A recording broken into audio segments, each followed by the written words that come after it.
Marmoda de viola é minha maior paixão. Desde pequeno eu sigo com a viola na mão. Nas raízes nordestinas inspirei minha canção. No batido do pagode ganhei fama de campeão, cantando de peito aberto, trovando os versos certos que aprendi no meu sertão.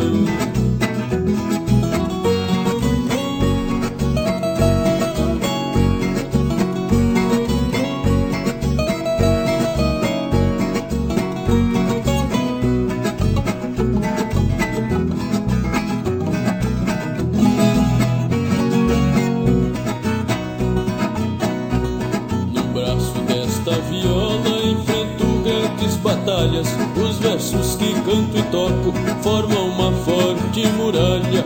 A viola no meu peito é uma arma que não falha. Derrubei violeiro forte que puxou minha medalha.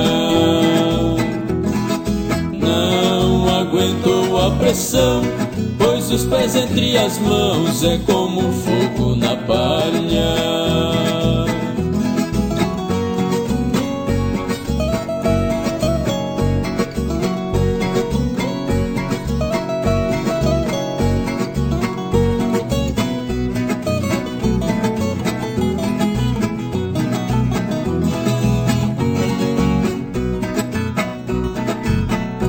Sou caipira lá da roça onde moro, com certeza. Quando volto do trabalho aprecio a natureza.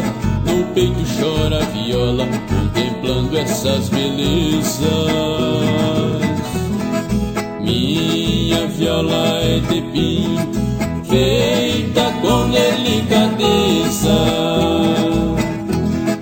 lápida da própria mão, representa o sertão lá no altar da nobreza.